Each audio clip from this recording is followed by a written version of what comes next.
and I am pleased to welcome our panelists for today's program. First, we have Matt Deptola, who is the Senior Manager of ESG and Business Advisory Services for Brixey and Meyer. Matt's going to share about the accounting perspective. Matt works with Brixey and Meyer's clients to evaluate where they are on the ESG journey and implement solutions to drive sustainable shareholder value. Next is Mike Faillo. Mike is the Senior VP and Chief Sustainability Officer for Fifth Third Bank. Mike provides leadership and strategic vision in developing, implementing, and enhancing Fifth Third's enterprise-wide ESG disclosure strategy. And our final panelist is Melissa Dominick, who's the Director of Corporate Sustainability from AEP. Melissa is responsible for AEP's sustainability reporting efforts and their disclosure strategy, which includes monitoring emerging risks and opportunities in implementing standardized processes and controls for data accuracy and efficiency. Mike, I want to start with you if I could, and welcome, and thanks for being a part of our program today. Why is ESG important for companies in Ohio, in your view? First of all, I don't think ESG is a new concept. It may have gained momentum over the last few years, but every company should at least be aware of it and be thinking about it. For a long time, companies lived by the American economist Milton Friedman's expression of maximizing shareholder value is the purpose of a company.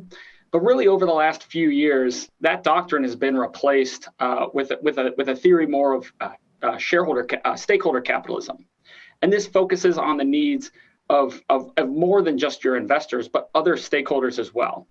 And really what's new and what's important for businesses is that there's now an expectation from these stakeholders, which includes your employees, your customers, your communities, your suppliers, and even your regulators, to disclose some of this ESG data along with your strategy and engage with them over these topics.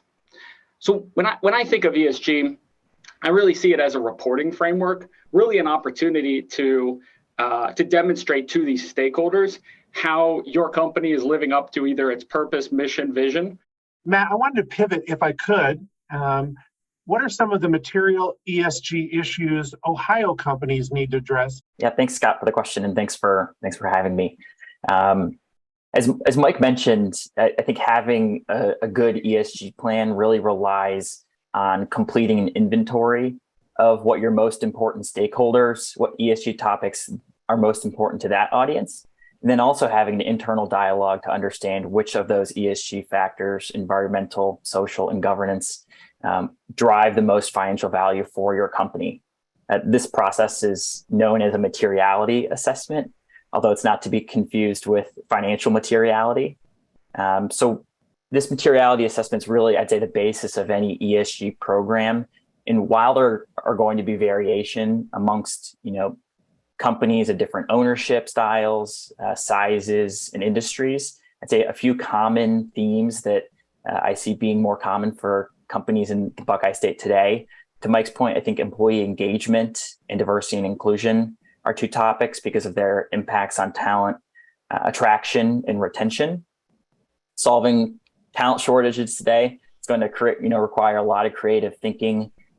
So building reliable talent pipelines, considering these two factors, they may give a different lens to think about employee engagement and your employee value proposition.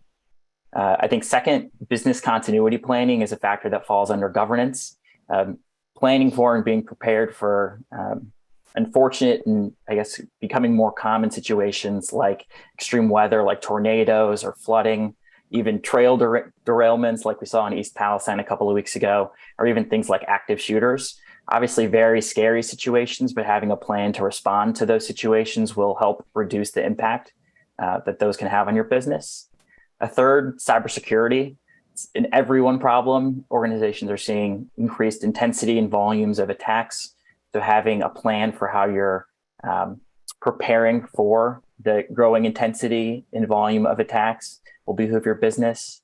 And then one really Ohio-specific one is employee health and safety. When you look at Ohio's health metrics and rankings across the United States, we fall somewhere between 36th and 47th. So when we're thinking about topics like talent attraction and making sure that people are showing up to work showing up to work and being able to really be productive in the workplace, or even thinking about what products do we offer and how will those change, dependent on fluctuations in health on topics like mental health, trauma, smoking, or obesity. I think there's a real opportunity to think more strategically and long term about those challenges. Melissa, I'm wondering, building on that, what are you seeing as the benefits and potential drawbacks of an ESG strategy, given your lens of what you do day to day for AEP? Yeah, that's a great question. And actually, 2 years ago, I probably would have said that there's no drawbacks at having an ESG strategy. And I really don't see ESG as a trade-off. And I still truly believe this, but many of you may have heard of ESG and the negative, pushback that they're getting, and it's really becoming politicized. And I'm not going to get into it, but just knowing that there's 49 anti-ESG bills that have been introduced over the past couple years. And so it is having a bit of a moment and getting some pushback, but it's a moment, it's not a movement. And so I really firmly believe that there are many benefits of an ESG strategy, and I see it in as threefold. And one, it's really understanding the full impacts, risk, and opportunities of your business operations. And that's sort of getting to that materiality assessment that Matt and Mike talked about. But this really gives you the ability to address those type of risk, and then also identify opportunities that your company can go ahead and start to tackle.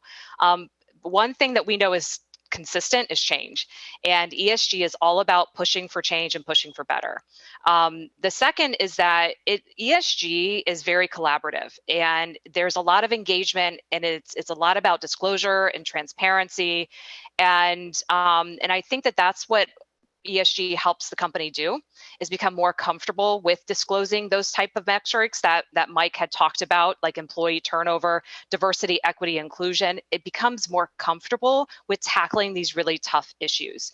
And as sustainability and ESG professionals, Matt and Mike can probably relate, but we don't own a specific issue, right? I'm not responsible for safety and health performance at AEP or DEI AEP, but what we do is we bring people to the table. We bring people together to have those tough conversations, push the envelope, and having the company become more comfortable with putting the information and disclosing that information.